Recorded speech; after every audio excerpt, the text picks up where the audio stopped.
Well, time to be the average automotive YouTube channel with this video. Hello everybody, welcome back to another video. If you guys didn't read the title, I'm going to be talking about the 5 things I like about my Cadillac CTS. I know I've been really uploading quite a bit, aka like a month. And, done a couple shorts in the meantime. Just highlighting the good and the bad I had to deal with. And, I kind of apologize for that. I should, kind of be going for a more consistent upload schedule. Anyways, I didn't know what to do with my, content. Because, I wasn't really happy with, the outcome of it. Or I didn't want to look, unoriginal. But I'm gonna be honest, it's YouTube. So every idea has probably been taken already. So let's just get into the video, right? So starting off at number 1, I'm gonna say that it is the styling on the Cadillac CTS. So one of the best things about my generation CTS was the styling. When it came out, or it was introduced in 2003, it was just different from the rest of the Cadillacs. It was sharp, it was angular, and it had the curves on the right spots. And that was the case for the other Sigma platform cars, such as the Cadillac SRX, the STS or SLS, depending on where you're at, and of course the Cadillac CTS. That's everything is based on. So to be honest, I still think these cars age quite well, as long as they've been maintained, are still clean and all that. If it is dirty, rough shape, yeah, it's probably not gonna look that great to me. It's not gonna stand out compared to a clean one. So with these cars and their design, I believe it is indeed an acquired taste, because it just looks like a basic Cadillac or a basic GM of the 2000s. But I think it looks fine for me. So the only reason why that it's kind of average looking is mainly because of the bumpers. Luckily, there's fixes for that. There's also there's also different rims that you can put on the Cadillac CTS. Unfortunately, if you have the 16-inch rims like me, yeah, it just looks horribly bland, and I do not like it at all. However, you can also get the factory 17-inch or the factory 18-inch rims, and they actually look good and they age well for the car. So I'm sorry in advance to any 16-inch CTS, STS owners. However, the interior is just not despite it being the average 2000s GM plastic interior, it still looks good. So design, is just kind of basic. It's pretty subpar in terms of quality and all that, but doesn't have that luxury feel that its Japanese rivals or even German rivals have, unfortunately. But to me, it's honestly fine. It's somewhat lower quality than the Mitsubishi Mirage in the modern day, but hey, I like how it looks. So, but my personal opinion, I do not like the cashmere, also known as tan, interior for this car. I very much prefer the ebony or a black interior. I personally would love to swap that into my car at some point. It would actually look pretty sweet with the white exterior. At number 2, we got performance. One of my favorite things about my CTS is its performance. So from the factory came with a 3.6 liter V6, also known as the LY7, pushing 255 horsepower at the crank. So with this, I have a 5-speed automatic, the 5L40E. This transmission was seen in other Cadillacs and even BMWs. It was actually pretty cool knowing that fact. So this was offered since the beginning of the CTS, starting from back in 2003 all the way to 2007, which I have a 2007. So, however, for my CTS, I am fortunate enough to have the manual shift mode, also known as driver shift control. Driver shift control. There we go, I said it right. This is kind of a standard thing, though, once it came to 2006 for the CTS, which, luckily just adds to that driving experience.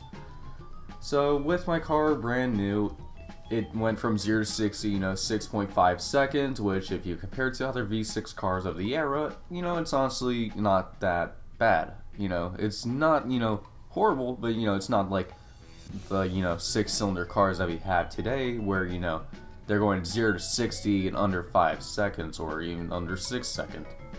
It's not that hard to get it to, go under 6 seconds. You just got to do some modifications and some tuning to it.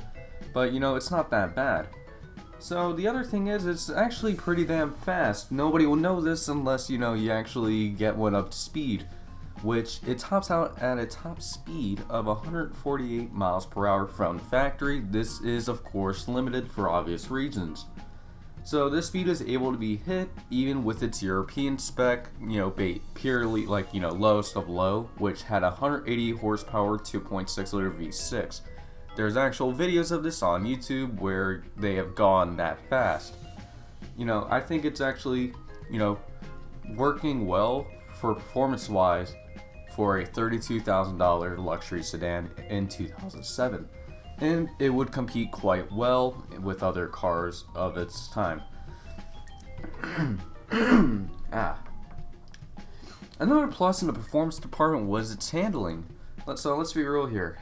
If I said I had a Cadillac and it wasn't CTSV, most of you would assume that, it was Bodie. It was just heavy, Bodie suspension, soft ride, and all that. But, straight line speed, because, guys, it's a Cadillac, right? But on the contrary, a CTS is still a great handling car, even with its soft ride suspension, like I have. You can always get the sports suspension, or even the V suspension. But for even the soft ride, it's not that bad. You have to deal with a little bit of body roll, but it's just not horrible. So it may not be the best setup, but it's great for someone that has a daily, wants to daily it. It's not that bad.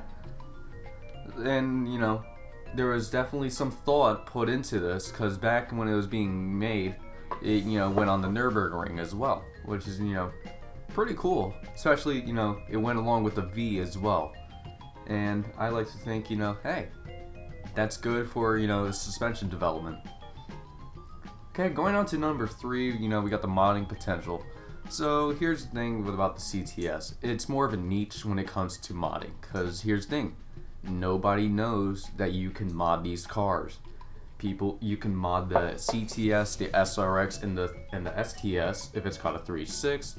If you got a Northstar in an SRX or a STS, it's kind of harder to do because you don't have a lot of room to work with in the first place. So, however, it took me quite a bit. It took me around a year or two to even find out what mods I can even do to my car in the first place.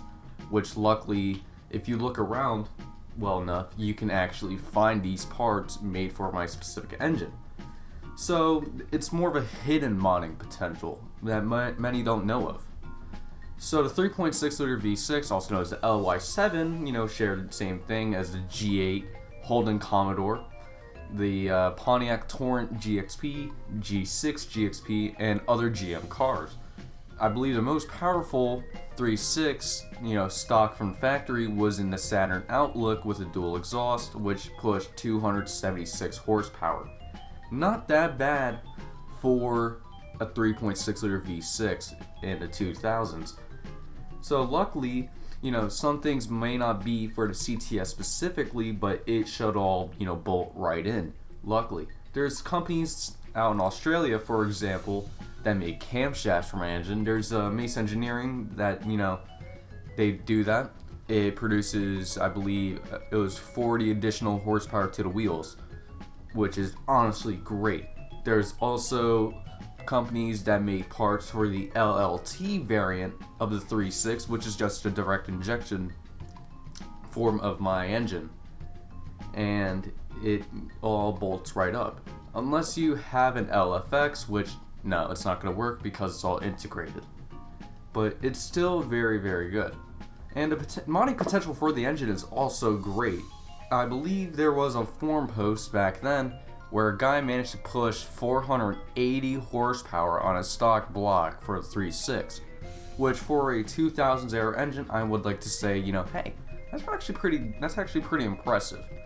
And also, the CTS actually has a market for suspension. Luckily you can get coilovers, air suspension, etc. So companies such as BC Racing, Megan Racing, and D2 Racing make coilovers for these cars.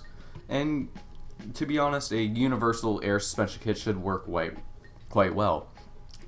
So another thing is the CTSV suspension, any mods for the CTSV will bolt right up because it is on the same platform.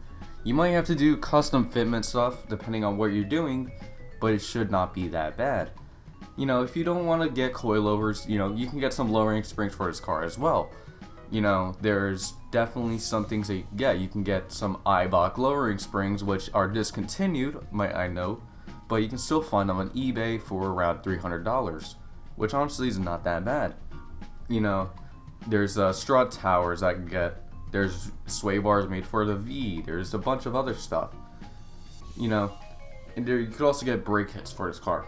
Nobody's gonna think about it, but if you were to, get like V calipers, you can install it right onto your CTS itself. It's actually quite great for a hidden modding potential because nobody else is gonna know this unless you look for it. And there's there's kind of not the best aftermarket for these rims for this kind of car, but luckily if you look at the right places, such companies such as ESR actually not make cars, they make rims for cars that have my bolt pattern. So if you guys don't know, cars on the Sigma platform or Cadillac CTSs and STSs, they had a 5x115 bolt pattern. The CTS-V and Cadillac SRX had a 6x115 bolt pattern.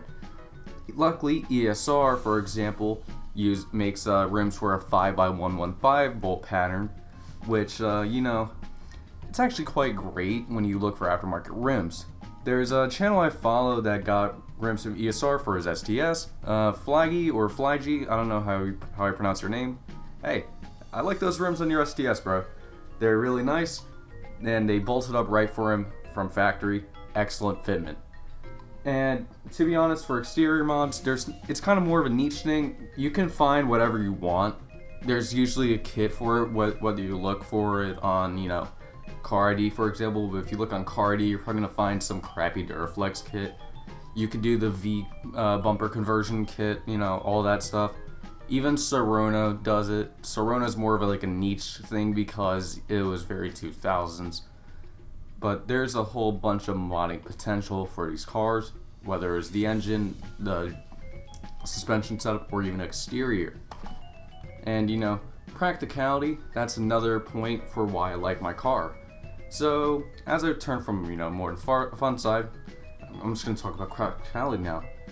So when this car was introduced in 2003, its main rivals were the Mercedes C-Class, the BMW 3 Series, and Audi A4. That's where their price points are at. So it was meant to compete against them in the performance and luxury department, but also in terms of practicality as well. I really stumbled across that one. Holy shit. Practicality as well. The CTS dominated these cars when it came to interior room and in some cases, maybe even trunk space. So I'm gonna say this, kind of a weird flex right here, but my dad, when he drove it, we luckily were able to fit his wheelchair and even groceries in the trunk, which is honestly great for someone that, was disabled. Kind of like a weird, kind of thing right there, but hey, can definitely fit a lot of things that you probably won't even know of. But, still seats 5 people, not that bad. There's just a lot of leg room if you, do it right in the back and all that.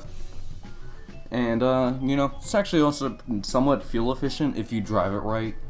I personally, if I'm cruising, I can get somewhere in the 30s or even 40s for miles per gallon. But it's kind of more of a low. Actually, I think it's mid 30s for fuel economy. When I'm cruising, it's not that bad for fuel economy.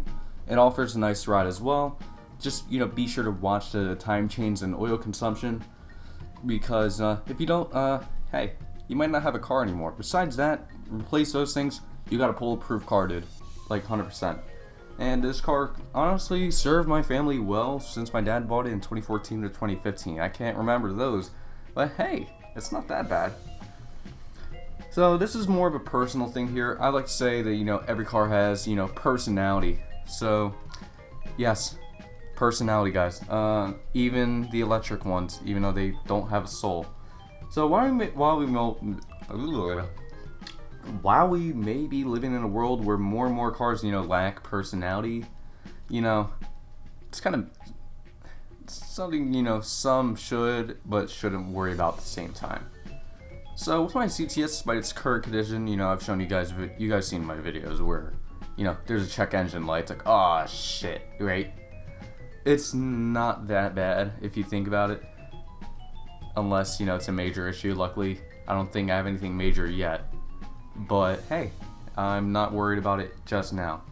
But I think my car has a nice personality. It's kind of bitchy though. I don't like that, but it's ready to, you know, get up and go when you need it, which, you know, luckily it's great for, you know, Florida, you know, drivers.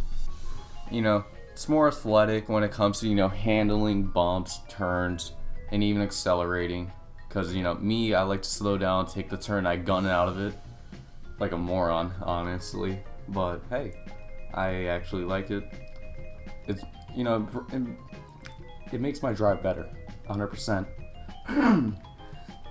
And the only thing I could say I could compare it to when it comes to, like, you know, raw, it, like, the only car that I've driven that felt more raw than my CTS isn't really a car in the first place. It was the Polaris Slingshot, which it's actually pretty fun to drive. It's just, you know, it's not a car though in the first place, but I felt like that was more raw.